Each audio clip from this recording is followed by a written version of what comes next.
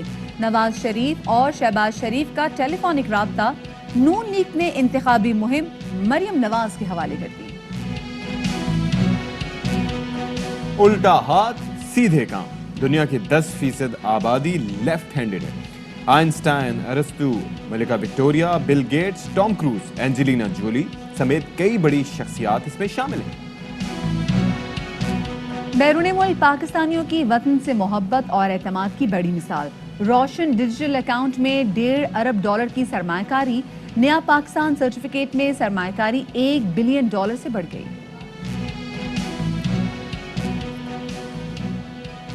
اور صبح صبح روایتی ناشتہ. چنیوٹ میں ہر موسم میں حلوہ پورے شہریوں کی پسند. گرما گرم خستہ کراری پوری، میٹھا حلوہ ناشتے میں شامل.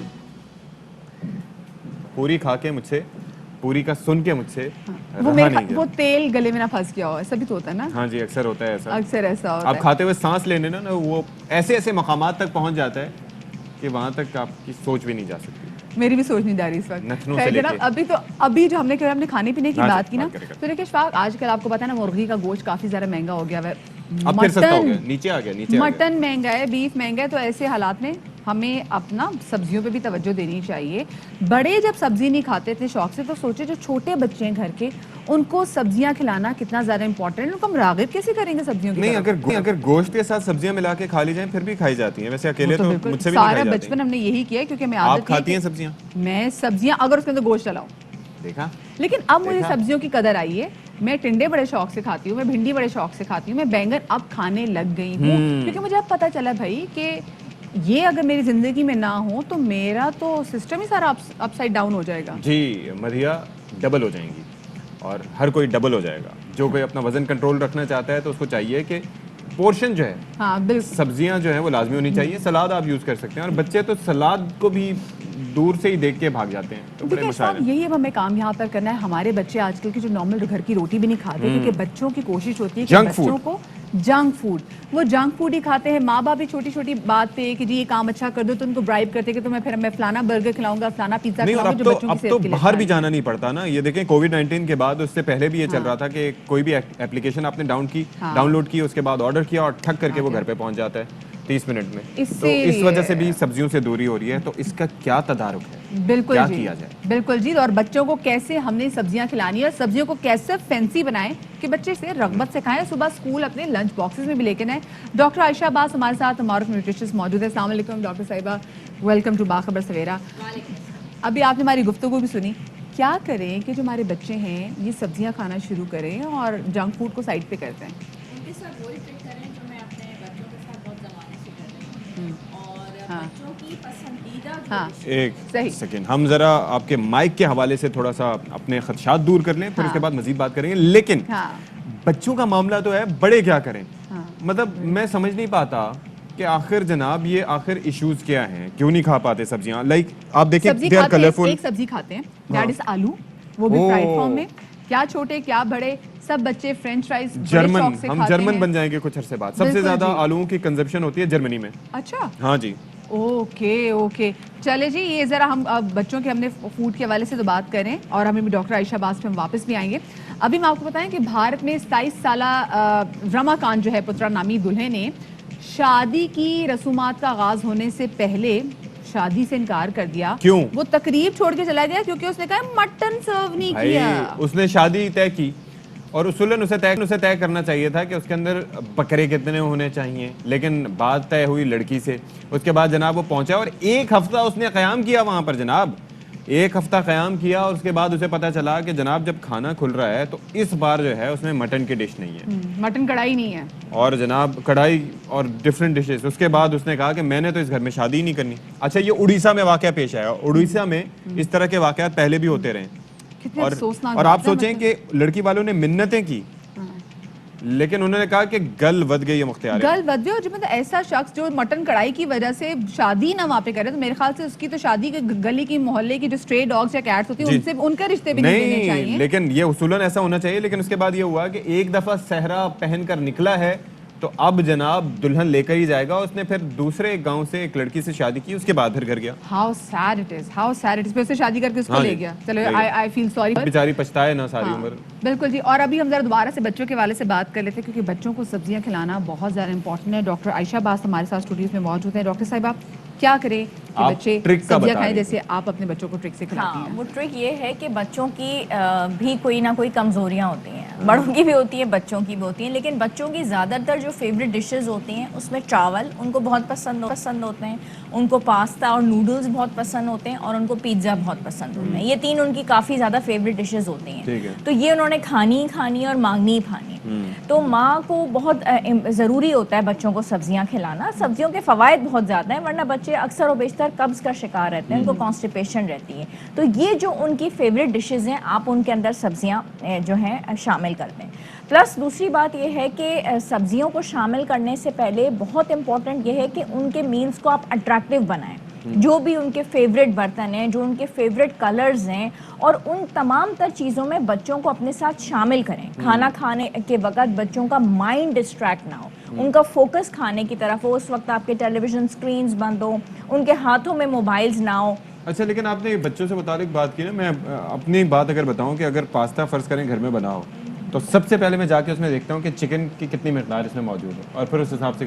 تو بچے بھی ظاہر ہے بڑے سیانے ہوتے ہیں, وہ ظاہر ہے پہلے یہ دیکھیں گے کہ سبزیاں نظر آ رہی ہیں, اوکے ٹھیک ہے, دور بھاگ میں. نہیں, اس میں یہ نہیں ہے کہ آپ نے گوشت کا استعمال نہیں کرنا, آپ نے چکن کا استعمال ڈیفینیٹلی کرنا ہے. اگر مٹن ڈالا ہوا ہے چاولوں میں تو مٹن کا استعمال بھی کریں, بٹ سبزی بھی ایڈ کر لیں.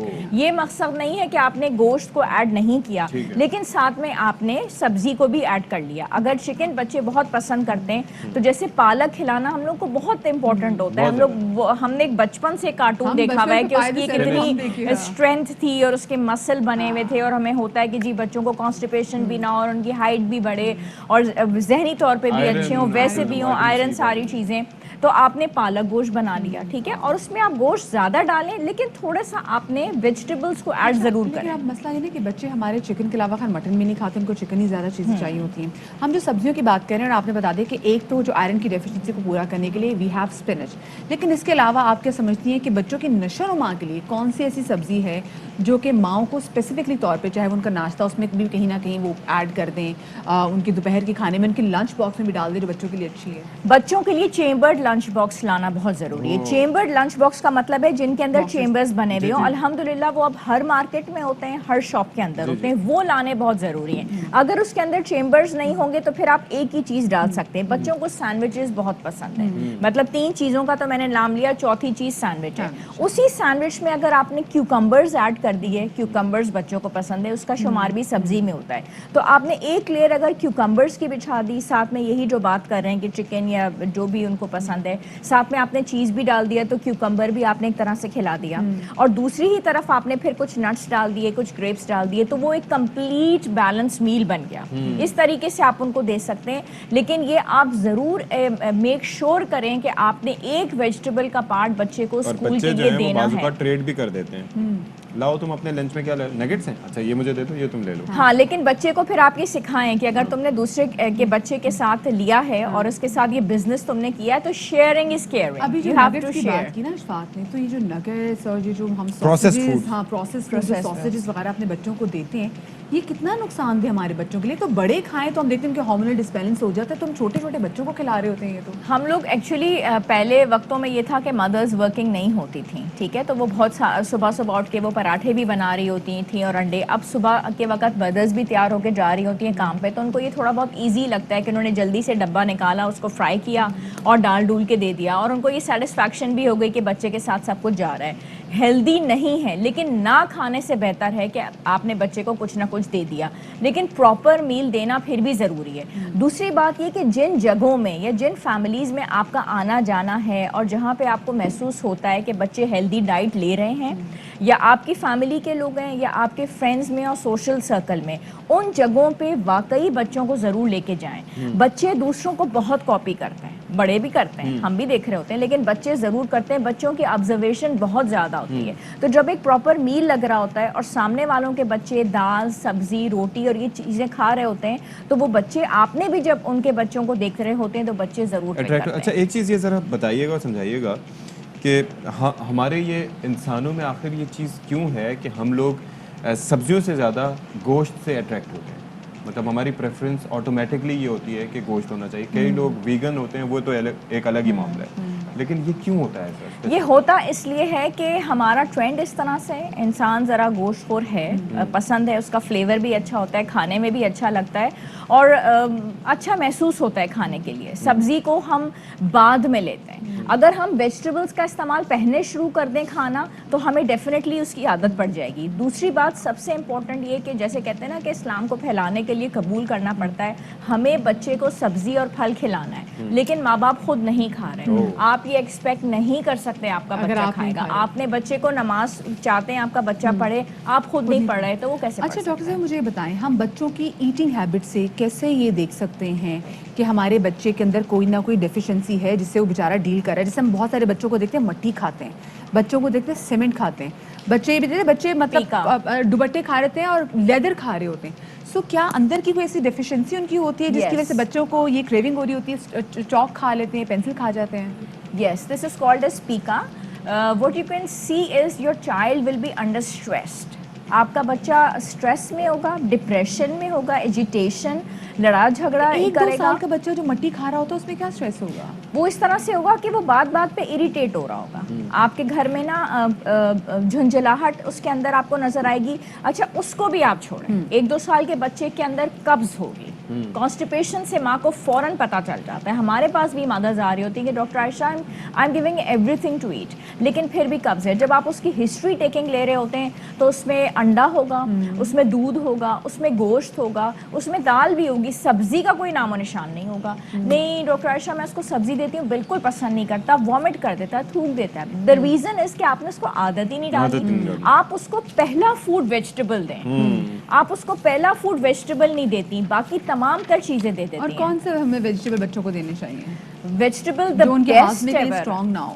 جو بیسٹ ایور فوڈ جو ہے وہ پالک ہے, جو بہت ہی غذائیت سے بھرپور اور نیوٹریشس ہے. بچے ہضم کر سکتے ہیں, چھوٹے کر بچے سکتے ہیں, لیکن سب سے اچھی چیز جو ہے بچوں کو پسند ہو اور ہضمے کے لیے بہت اچھی ہو وہ آلو ہے, پوٹیٹوز, اور وہ بچوں کو بہت پسند ہے. آپ اس کو بوائل کر کے, گلا کے, میش کر کے دیں تو یہ فرسٹ فوڈ ہے جو بچے کی بھرپور, جب ہم اس کی غذائیت کے لیے بھی دیں, اور جو فرسٹ فوڈ بچوں کو ہم سٹارٹنگ میں دے رہے ہوتے ہیں جب وہ بالکل ویننگ کی طرف ہم ان کو 6-7 مہینے میں, تو مائیں تبھی بھی ایشو کرتی ہیں کہ بوائل پوٹیٹو کے پنچ آف سالٹ اور بلیک پیپر ڈال کے دیتی ہیں, بالکل. اور فرینچ فرائز کہیں پہ بھی بچے جائیں آرڈر بھی کرتے ہیں, پسند بھی کرتے ہیں. تو اس سے بہترین, اور اس کے علاوہ سبزیاں بھی جو ہیں اوور کوکڈ نہیں ہونی چاہیے. اوور کوکڈ میرے خیال سے اب نا ذرا تھوڑا بہت ٹرینڈ چینج ہو گیا ہے. اب آپ کو اوکرا یعنی کہ بھنڈی بھی بچوں کو فرائی کر کے ضرور دینی چاہیے. ان کے لیے بھنڈی بچے بہت پسند کرتے ہیں, بھنڈی بچے بہت مطلب میرے بچپن میں پسند نہیں, مجھے اب محبت, کرتے ہیں. ہاں مجھے اب محبت ہوئی بھنڈی سے کہ بھنڈی کی فرائز بھی اچھے لگتے ہیں. بہت شکریہ جی. ڈاکٹر عائشہ عباس ہمارے ساتھ موجود تھے اور ہم بات کر رہے تھے کہ کس طریقے سے ہمیں اپنے بچوں کو تھوڑا سا فینسی کر کے نا ویجیٹیبلس کو بچوں کو کھلانا چاہیے تاکہ بچوں میں سبزیوں کی بھی عادت پڑے. بھائی جی بالکل عادت پڑنی چاہیے, اور اچھی بات ہے کہ سبزیاں کھائیں گے تو ظاہر ہے کہ اس سے آپ کو بہت سے وائٹامنز ملیں گے, اور گوشت کی وجہ سے جو بہت سی بیماریاں ہوتی ہیں اور ایک اوور ایٹنگ بھی آپ کر جاتے ہیں تو اس سے بھی آپ بچ سکیں گے. اشفاق آپ خود دیکھتے ہیں نا, پلانٹ بیسڈ جو ڈائٹ ہے اس سے اگر ہم کھائیں تو ہم خود کتنا لائٹ فیل کرتے ہیں. اگر ہم چھوٹے سے بچے کو چکن مٹن پتہ نہیں کیا کچھ کھلانا شروع کر دیں, اس کے ہاضمے کو اس کو کتنا ایشو ہوگا جب ہم ایشو جو ہے وہ فیس کرتے ہیں. چلیں جی اب حکومت کی اچیومنٹس کی بات کر لیتے ہیں. تو روشن ڈیجیٹل اکاؤنٹس کے مد میں حکومت کو ایک اور کامیابی ملی ہے. بالکل جی, نیا پاکستان سرٹیفکیٹ میں سرمایہ کاری $1 بلین سے تجاوز کر گئی ہے. اور ٹویٹر پر وزیر اعظم عمران خان نے بتایا ہے کہ روشن ڈیجیٹل اکاؤنٹ نے ایک اور سنگ میل قبول کر لیا ہے. جمعے تک اوورسیز پاکستانیوں نے $1.5 ارب کی سرمایہ کاری کی ہے. جی بالکل, اور یہ 2 ماہ قبل $1 ارب کے ریکارڈ کے بعد دوسرا بڑا ریکارڈ ہے, اور نیا پاکستان سرٹیفکیٹ میں سرمایہ کاری بھی $1 ارب سے تجاوز کر گئی ہے. وزیر اعظم نے 10 ستمبر 2020 کو روشن ڈیجیٹل اکاؤنٹس کا افتتاح کیا تھا. روشن ڈیجیٹل اکاؤنٹس اسکیم سمندر پار مقیم پاکستانیوں کے لیے ہے. بالکل جی, اس حوالے سے مزید بات کرنے کے لیے ہمارے ساتھ ہے ماہر معاشیات خرم شہزاد, ان کو شامل گفتگو کریں گے. بہت شکریہ خرم آپ کے وقت کا. خرم, سب سے پہلے تو یہ بتائیے گا کہ روشن ڈیجیٹل اکاؤنٹ میں اوورسیز پاکستانیوں جیسے مسلسل ہم دیکھ رہے ہیں کہ وہ اپنی رقوم جمع کرا رہے ہیں, اور اب تک جو یہ اماؤنٹ ہے وہ تو $1.5 ارب سے بھی تجاوز کر گئی ہے. معاشی طور پہ کتنا فائدہ دیکھ رہے ہیں آپ؟ جی السلام علیکم مدیہ. پہلی تو میں یہ کہوں گا کہ آپ اکانومی کو بڑا ویٹ کرواتے ہیں اور پچھلے 20 منٹ سے میں ویٹ کر رہا ہوں اور پھر آپ کہتے ہیں کہ مہنگائی بڑھ جاتی ہے اور انمپلائمنٹ بڑھ جاتی ہے. تو اس کی ایک بڑی وجہ یہ بھی ہے کہ آپ بہت اکانومی کو ویٹ کرواتے ہیں اپنے پروگرام سیگمنٹس میں بھی. 70 سال سے سر ایسا ہو رہا ہے, اب آہستہ آہستہ تبدیلی آ رہی ہے, یہاں پر بھی آئے گی سر. آپ بھی لے کر آئیں پلیز.